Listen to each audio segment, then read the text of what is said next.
Okay, we are moving right along in the skeletal system. We are actually approaching the end. We only have this one and one more lesson to go. Today's topic is joints, or another word for joints is articulations. So, joints or articulations are the connections between bones. So, where bone meets bone. What are the functions of joints? Well, they hold our bones together. It bears the weight, but also allows for mobility. There are several joint classifications. They either are classified by how they are held together, like fibrous, cartilaginous, or synovial, or they are characterized by their function, how they move, synarthrotic, amphiarthrotic, or diarthrotic. And they match up. Fibrous is always synarthrotic, cartilaginous is always amphiarthrotic, and synovial is always diarthrotic. Let's talk about this a little more. So fibrous joints. Fibrous joints are bones that are held together by fibrous tissue. They're immovable. Their functional classification, remember, is synarthrotic. Cartilaginous joints.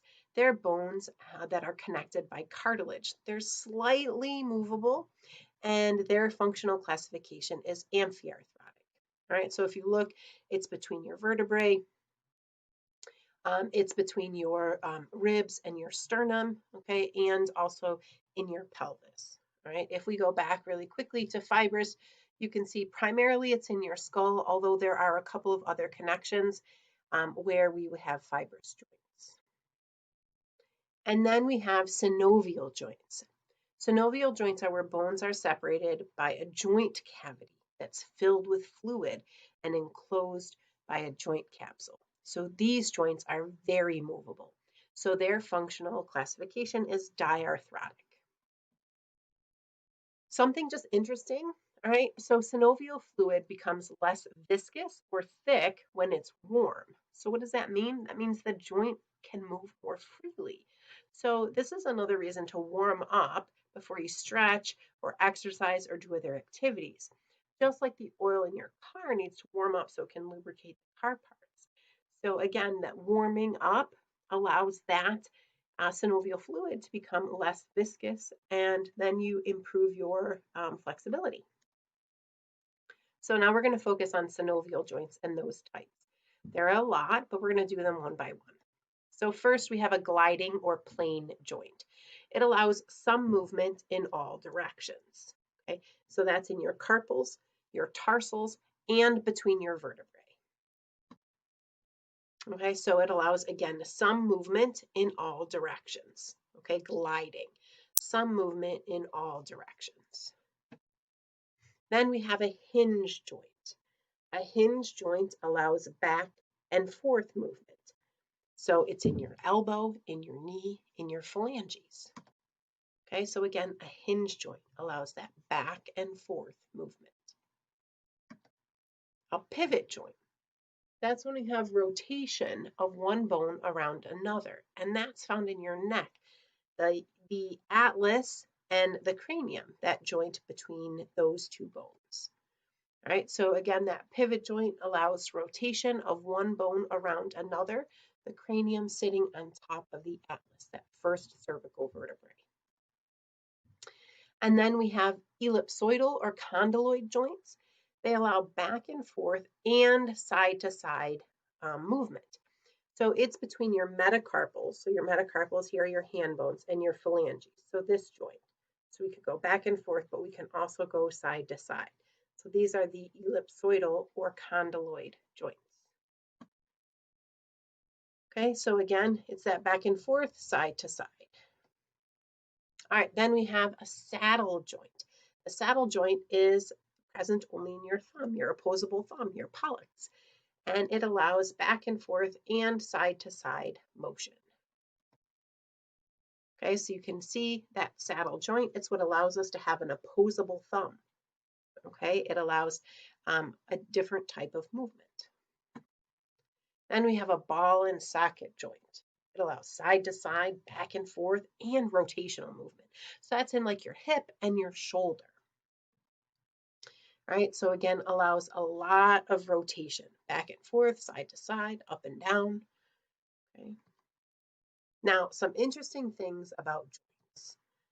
Babies, the bones of the skull are not fully formed at birth. So you can see there's spaces, literally spaces where there is no skull present. So there is obviously fibrous tissue, there is fluid, and obviously epithelial tissue, but the brain of the baby is not protected by the skull in those open spaces. So those open spaces are called fontanelles or soft spots. There is a large one in the anterior region and a smaller one in the posterior region. The anterior fontanelle is between the frontal, that's the forehead bone, and the parietal bones, the two bones that come like this from the top and side of your skull. And then the smaller posterior one is between those same parietal bones, but the occipital bone that is in the back of your skull.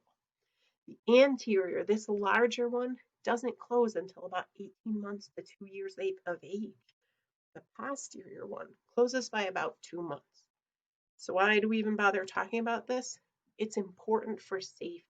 Okay, so again, you can see literally the brain of the baby is so close, not protected by the skull at this point. So be careful holding babies so that your fingers aren't pressing on those areas.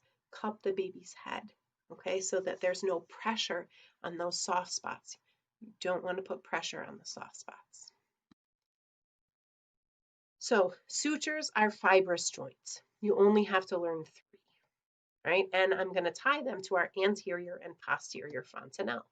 So the 3 skull sutures you need to know is the coronal suture. It's the one that is between the frontal bone and the 2 parietal bones. Then we have the sagittal suture. So that's going to come right down the center between the parietal bones. And then the lambdoid suture, so across the back by the posterior fontanelle, and it goes across the top of the occipital bone. Okay, so the lambdoid. So the coronal, the sagittal, and the lambdoid. Coronal, sagittal, lambdoid. Coronal, sagittal, lambdoid. Those are the 3 sutures. Now sprains. Sprains means it's a stretched and torn ligament, but it heals slowly because connective tissue is not well vascularized, so not a lot of blood flow, so that definitely impedes healing. Okay? Ankle sprains are very common from a twisting motion of the ankle. Dislocations. Dislocation means a bone out of place. All right, so it's the bones aren't lined up correctly at the joints.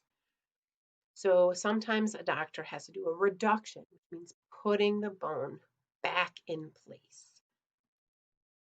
The shoulder joint, remember that's a ball and socket. It's freely movable, but that also means it's less stable. So it's the most dislocated joint. All right, so a dislocated shoulder means the humerus is going to come out of that joint. And then we have the hip joint. The hip joint is less movable, but that means it's more stable. So hips are rarely dislocated in healthy individuals. And then the knee joint. Okay, the knee joint is one, especially in sports, that is often dislocated because there's a lot of force involved in playing sports. All right, so this video, I'm going to put a link in the description to this video, which you can choose to watch if you want. But we're going to go on to the next slide. Again, warning, disclosure, some are a little disturbing.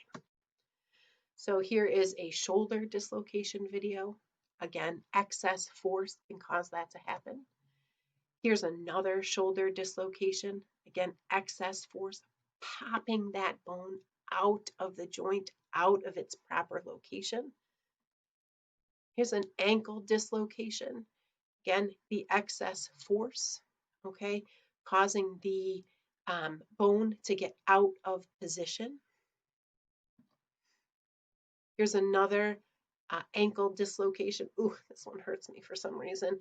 Again, that excess movement and force causing the ankle to get bones to get out of position. Here we have another knee dislocation, the excess force causing the knee to dislocate out of position. Here we have an ankle sprain. So it's an extra twist. So it twisted too much, okay, turned too much. Not a fracture, not a break, a sprain. But that is painful. All right, here's another ankle sprain. You saw that twist, okay, that twist of the ankle right there, a sprain. And there you have it. That's all about joints plus some interesting information. I apologize if any of that was disturbing to watch. It is interesting though. So hopefully you learned a little bit about joints. And again, we have one more lecture about the skeletal system. So I'll see you soon.